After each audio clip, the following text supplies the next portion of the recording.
Hello साथीहरु, नमस्ते, welcome back to my new vlog. आज चाहिँ हामी तपाईहरुलाई यस्तो ठाउँमा लगेर जाँदैछौं जुन चाहिँ एकदमै डेन्जरका साथसाथै एकदमै शान्त ठाउँ भनेर पनि त्यहाँ मान्छेहरु जाने गरेका छन्। जुन ठाउँमा चाहिँ लगभग 9-10 जनाको घाँटी काटेर हत्या गरिएको थियो। हामी त्यस्तो ठाउँमा अब हजुरहरुलाई लगेर जाँदैछौं है। त्यो ठाउँ चाहिँ सुदूरपश्चिम प्रदेशको एकदमै डेन्जर ठाउँमा पर्ने गर्दछ। जुन ठाउँमा चाहिँ मैले अगाडि भने जस्तै 9-10 मान्छेको घाँटी रेटेर हत्या गरिएको थियो। त्यो ठाउँमा चाहिँ मान्छेहरूले भन्ने गर्छन् राति चाहिँ आवाज आउँछ, त्यो ठाउँबाट कराको आवाज आउँछ भनेर भन्ने। जुन ठाउँमा चाहिँ एउटा लेडिज मान्छे जुन चाहिँ गाई भैँसीलाई चराउन गएको थियो, अर्थात गाई भैँसी त्यहाँ लगाउन गएको थियो र त्यही बेलामा त्यो लेडिज आइमाईले चाहिँ घाँटी काटेको त्यो दृश्य देखेर त्यसको चाहिँ मेन्टली अवस्था चाहिँ एकदमै नाजुक बनेको थियो र त्यसको पछि गएर डेथ हुन पुग्यो। त्यो ठाउँमा हामी अब तपाईलाई लगेर जाँदैछौँ। ल साथी, चाहिँ यही हो मेरो बाइक हैन, यसैमा चाहिँ अहिले गइरहेको छु। ल साथीहरु, जय श्री राम। म चाहिँ अहिले लागे।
साथीहरु, अहिले हामी फाइनली पिटर हाउसमा आइसकेका छौं, जुन चाहिँ एकदमै रहस्यमय र एकदमै हिस्टोरी रोड रहेको छ र त्यसमा चाहिँ अहिले हामी जाँदैछौँ है। हो त्यो चाहिँ रहेको छ पिटर हाउस, हामी त्यसमा चाहिँ जाँदैछौँ अहिले। सो एक्सन र एकदमै त्यो जहाँ चाहिँ हाम्रो लगभग 8-9 मान्छेहरूको चाहिँ घाँटी रेटेर डेथ गरेको थियो। यो ठाउँमा चाहिँ यहाँ हामी दुईटै मात्रै छौँ, क्यामेराम्यान र म। अहिले चाहिँ यो ठाउँमा भिडियो बनाइरहेको छौँ है। साथी, हामी चाहिँ पुगिसकेका छौँ। अहिले चाहिँ यो ठाउँमा चाहिँ मैले अगाडि भने जस्तै, फेरि पनि म दोहोऱ्याउन चाहन्छु, अगाडि भने जस्तै हाम्रो यो ठाउँमा चाहिँ 9-10 मान्छेको चाहिँ घाँटी रेटेर हत्या गरेको थियो। जुन यो ठाउँ चाहिँ एकदमै भयानक अनि एकदमै खुखार ठाउँ रहेको छ क्या। यो ठाउँमा प्राय दिनमै आउन चाहिँ हात खुट्टा काप्ने गर्छ क्या प्राय मान्छेहरूको।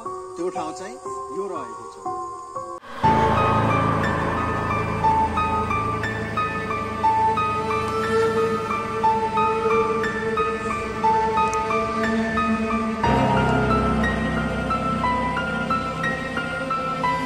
अहिले चाहिँ हामी यो कुइरेले बनाएको, जसलाई चाहिँ पिटर हाउस भन्छ, त्यो होटेलमा हामी आइसकेका छौँ, जुन चाहिँ शुक्लाफाटा राष्ट्रिय निकुञ्जको एकदमै बीचमा रहेको छ है। यहाँ प्राय बाघहरू र चितुवाहरू चाहिँ प्राय आइरहेको छन्। अनि यहाँको फेमस भनेको चाहिँ बाह्रसिङ्गे रहेको छ है, बाह्रसिङ्गे। अहिले चाहिँ हामी त्यो जङ्गलको बीचमा रहेको होटेलमा छौँ। हामी त्यो भएर म मात्रै रहेको छौँ। यहाँको अवस्था चाहिँ यस्तो छ।